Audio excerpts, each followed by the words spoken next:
Hello and welcome to another edition of Real Estate Edge. In today's program, we'll discuss the many challenges faced by commercial office building investors.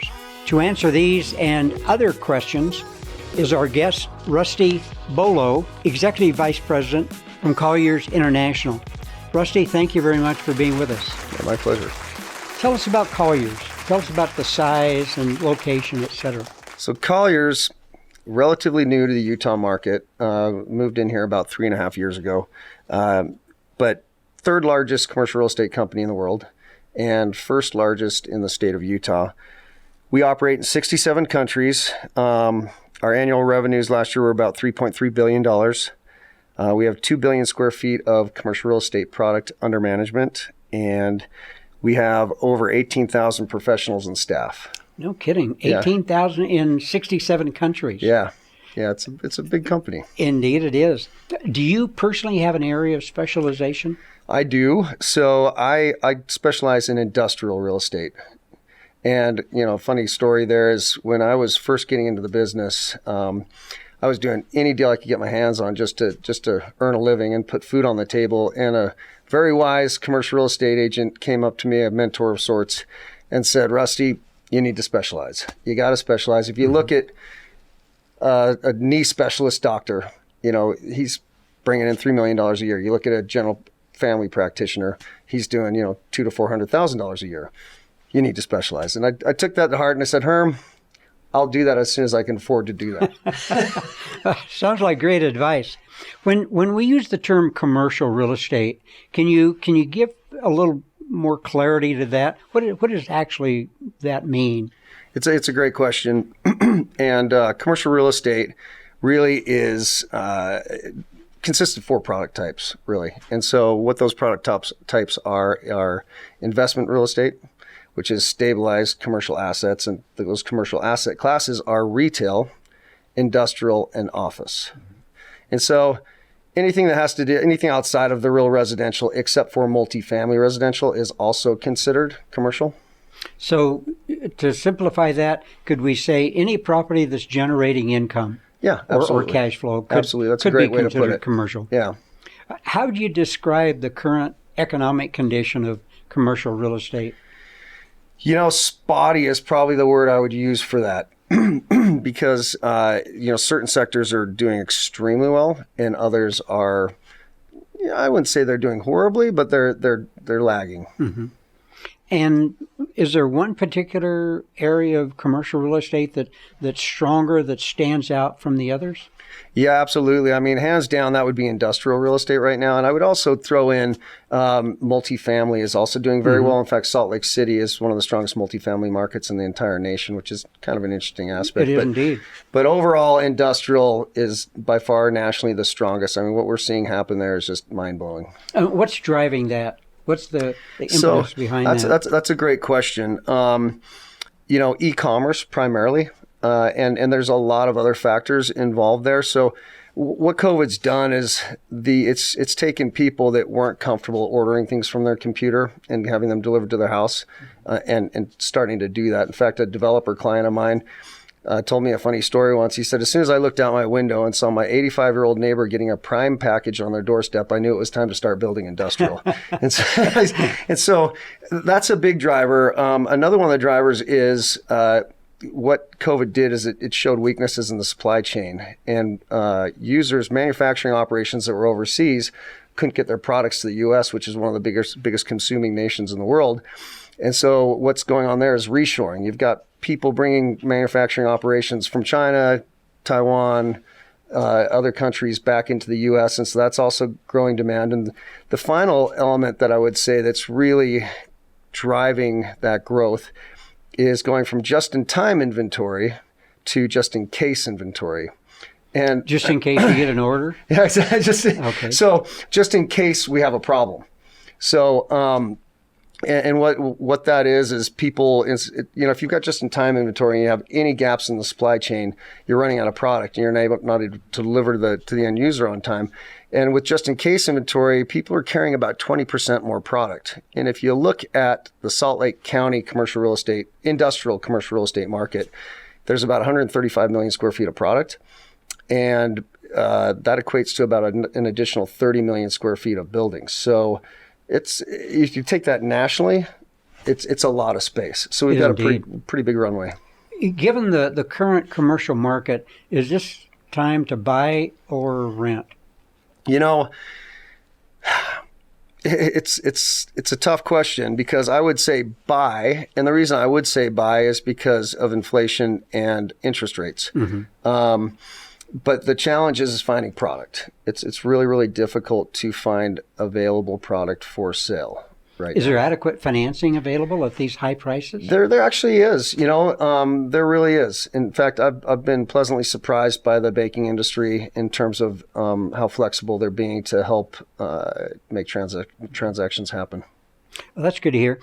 Kind of changing topics a little bit. How has COVID impacted the office market? It has definitely impacted it. And to be honest with you, it's an area that, the dust is going to have to settle a bit more before we really see how it's impacted it. What we do know now is that about 35% of the worker population in the office sector is coming into the office currently. And the other thing that's happened with people having to go home and the shutdown of offices is companies are investing in technology to allow people to work from home. So, mm-hmm. But how that all washes out is yet to be determined. Well, how do you and Colliers sort of envision this playing out over the next 12 to 24 months? My guess is there's probably more than one scenario. You're absolutely right. And also a very good question that yet to be determined a little bit. But and why I say that is most office users, unless they have to do something right now, they're not doing anything at all. If you're driven by lease expiration or growth that you need to move, then people are doing things. But other than that, you're seeing people mostly sit tight. So I think we're going to start seeing a lot of the same. So if you look at what happened over the past year, everybody, at least most of the people I had spoken to, said, we're moving back into the office. We're going to start making a flow back in the office this fall. The Delta variant popped up and shut that down. Then everybody came around and said, okay, first of the year. Now we got Omicron, so now it's the same thing. So who knows, right? But at the end of the day, a lot of people are wanting to make their way back in the office because of the culture, that dynamic. But again, there are those few that are still wanting to remain home. And so there's this balancing act of figuring out space. How much do we need? The last thing I'll say about that, though, is prior to the pandemic, they were packing people into spaces like I've never seen before. 6 people per 1,000 kind of situation. Mm-hmm. Office hoteling, all that stuff was going on. Now you're seeing people require more space to be safe. And so I think you're going to wash a little bit, honestly. An interesting survey was conducted by Gallup, which indicates that of the people surveyed, 30%, about a third of them, said they do not want to come back to the office ever. Do you see, if that attitude continues, do you see that having a major negative impact on the office market? Well, first I'll say that's why the trailheads are crowded on Wednesday at 2:00 in the afternoon. Yes, but I've experienced that. But I think it's an interesting thing, and I think you're right. There is that 35% that won't ever want to come back. And, because of what's happened, I don't think they'll ever have to. With the technology that companies have now invested into to allow people to work from home, and they've started to figure out some of those challenges like, well, do we need to buy them the right kind of chair? Do we need to buy their computer? Do we need to do this, that? Those things are starting to be sorted through. And so companies are figuring out how to make that happen, or they're doing, you'll work in the office on Monday, Wednesday, and Friday, but you stay home Tuesday, Thursday, or mm-hmm. vice versa, some scenario like that. What are vacancy rates currently in the office market? I understand they're pretty high.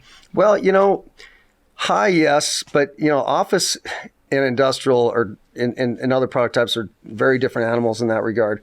Currently in the office world, we're sitting at about 12% vacant. In the industrial world, we're sitting at about 2% vacant. So, big difference. Yeah. Well, at 12%, is that going to change future investment?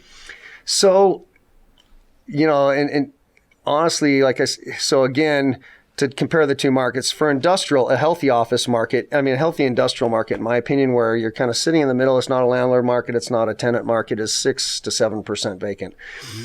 In the office market, 12 is actually not a bad number. Once you get over 15% vacant, then you can start getting into an unhealthy market. So we're actually not in that bad of a spot right now. What you're starting to see landlords do is they're trying to make their buildings more attractive. They're trying to do things to entice tenants to stay, to want to come to their buildings. But what's going on also on that vacancy issue is you're seeing a shift to where that vacancy sits. And so the Class C and Class B minus properties, I think, are going to get hit the hardest from this. Mm-hmm. So older properties, when you say will get hit the hardest, will face increased vacancies. Yes. And do you think that will force some buildings to look to conversion to other uses besides office space? It's a really good question, and I think the answer is yes. But what will that be? I've even seen some people start converting. There's some talk towards doing some conversions of some office buildings in prime locations to some sort of final mile industrial kind of use. The challenge there is zoning. We've got to get the cities to work through how they make that work. Mm-hmm. But so the answer is yes. I do see some of that. And what are some of the other options in terms of conversions? What else could they be used for? Yeah, that's a great question. And you see people at churches. There's always churches out there looking for spots with good parking ratios and things like that. You're also seeing some quasi retail type of scenarios, those types of things, depending on the location of the office. I will say this though, what's going on is rents, at least in the Class A and Class B product, have not come down. And so there's always going to be those users, the startup companies, the companies that are just kind of operating on very thin margins, that will still need space like that. So, while they'll suffer more than the others, I think they're going to still overall be okay. I guess some of the other uses could possibly be apartments or condos. Yes. Possibly schools. It's a great point. School is a great point too. Apartments and condos, absolutely. There's a lot of, improvements, obviously, with bathrooms and, plumbing, sure, those types of infrastructure improvements that need to be made within the building itself. But you're right. Absolutely. You were seeing charter schools, things like that start to take over buildings. Pop up. Yes. What about the impact on malls? There have been a number of articles that suggest that possibly 25% of all malls could disappear in the next 5, 6, 7 years. Do you think that's realistic? I very much think it's realistic. And the one thing I'll say is that malls were struggling prior to COVID itself. And COVID just reinforced the problems that they were already having. And what it's done is it's kind of like the flight to quality. Again, the malls that are better operated, that have better anchor tenants, that have better restaurants, those are the malls that are surviving. Fashion Place Mall is a perfect example of that. That mall, you still can't find a parking place in that mall, whereas you go down the street to a different mall and it's just a ghost town. So repeat, if you will, what does it take for a mall to be successful, at least in today's environment? Capturing those anchor tenants, again, as Fashion Place, using that as an example, you've got the Cheesecake Factory, you've got Nordstrom's, you've got things like that. So you've having the anchor tenants, and obviously there's nothing you can do about this is if you're already in a certain location, but proximity to good housing. Sure. Would you say that restaurants and theaters are drivers that brings people in? Yes. And that subsequently results in... Absolutely. And even though there are huge tax on parking, you've got gyms. Gyms are also a good driver. Supply chain disruptions, which you mentioned a minute ago, yeah. Labor shortages, climbing oil prices have all pushed inflation. So I've read to a 40-year high. Yeah. What impact has all of that had on the commercial real estate market today and tomorrow? It's a problem we're still sorting through right now. Because the supply chain shortages are still occurring, and honestly, we're in a position where you almost can't build product quick enough to fill, at least on the industrial front.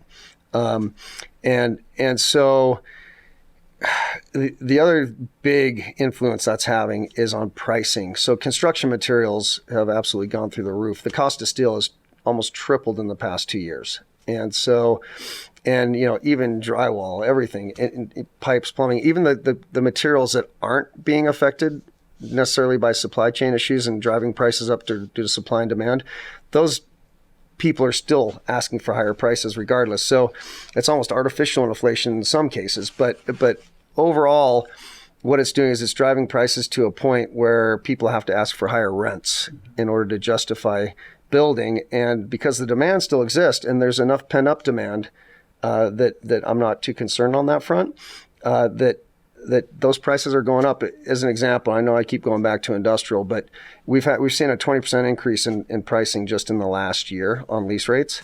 And we've seen almost a double on some sales prices, as well as land pricing has doubled in the last 12 months.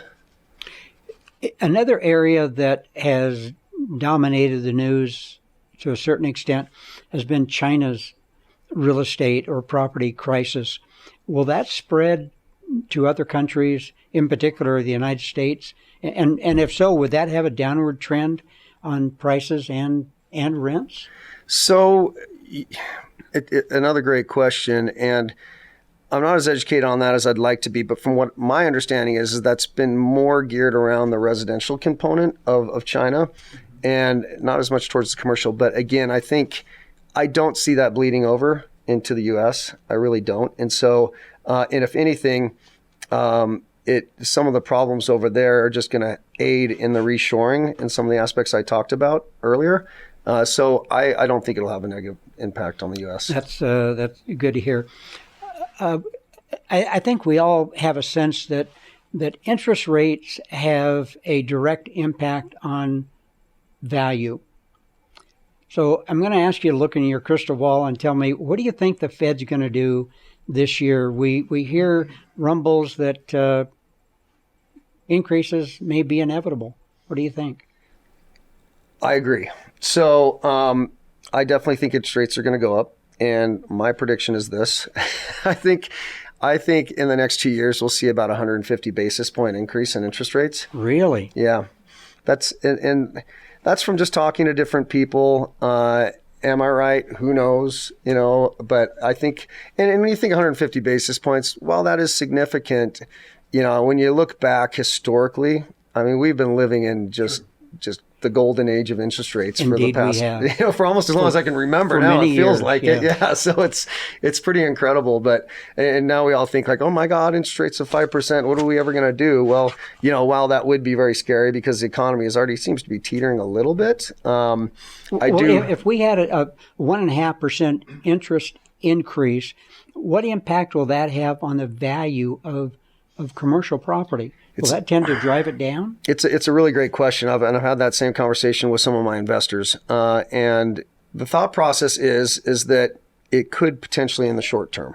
But overall, in the long run, I don't think so. When you look at the amount of money that is sitting on the sidelines in the U.S. economy right now that needs to get yield, that money needs to flow into the market. And so the demand is there. And because of that, I think I don't think if we were talking 3 or 4% interest rate increase, yes, that would certainly affect values in a pretty significant manner. But a 1.5% increase, what, in my opinion, my crystal ball again, what I think is going to happen is what's going to cause is the more well-heeled investors of the world, the REITs of the world, to put pressure on their lending sources, both banks, insurance companies, those groups, to narrow their margins. They're just going to push back there, I think, is what's going to happen.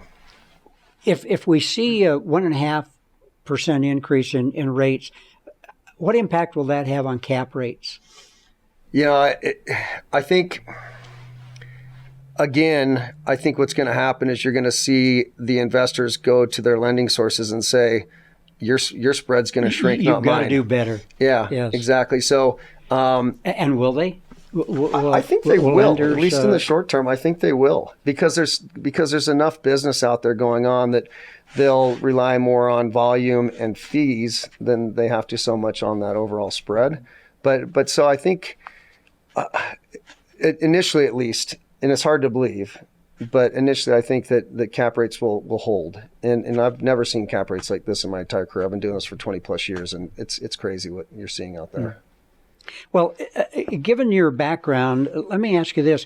How has the commercial real estate industry changed in the last 10 years? Are there 3 or 4 major changes that have been sort of earth-shaking in the industry? I would say primarily technology. And you're seeing this.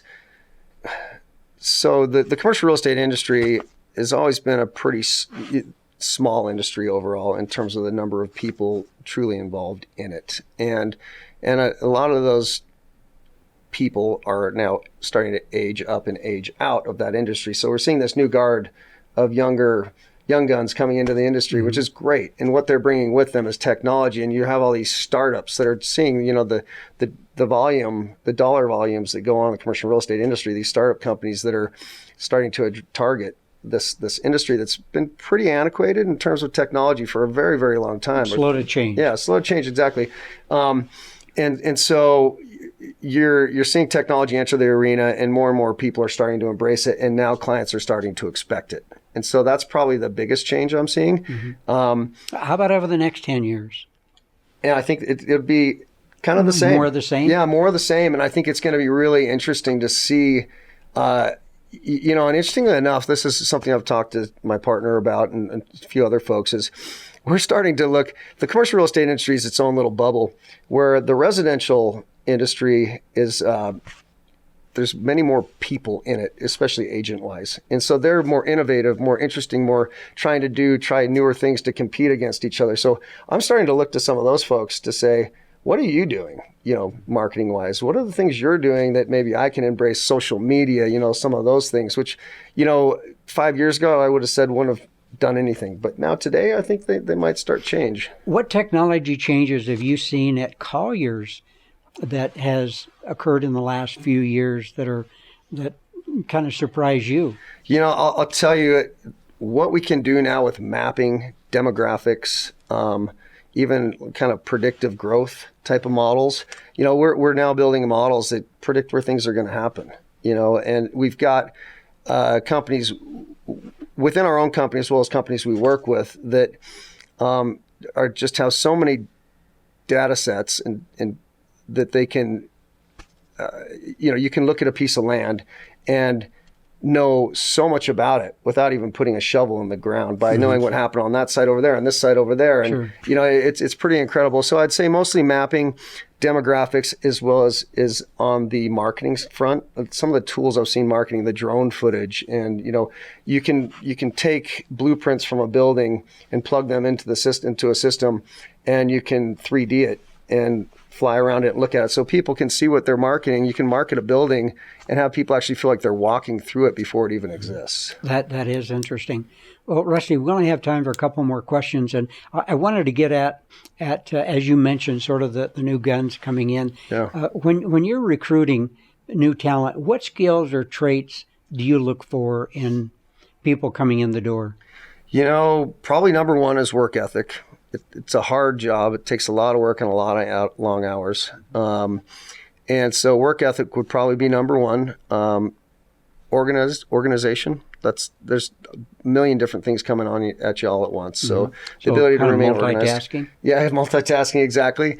And I will admit first-handedly, I'm not the most organized person in the world, but I've made it through. So it's not a must, but you need to have support. Intelligent, innovative, and entrepreneurial are probably other traits I would say. People person. You need to be able to communicate. Indeed. What advice do you have for our viewers that may have an interest in commercial real estate or commercial leasing?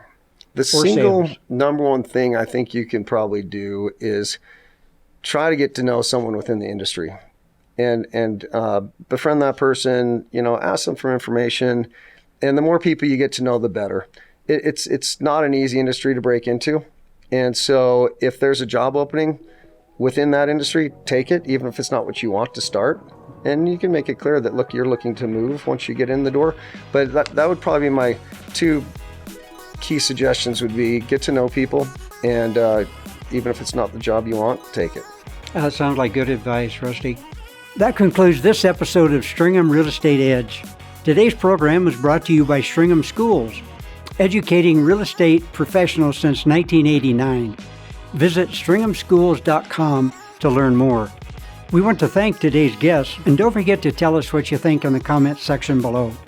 I'm Gary Barnes, and I'll see you on the next episode of Stringham Real Estate Edge.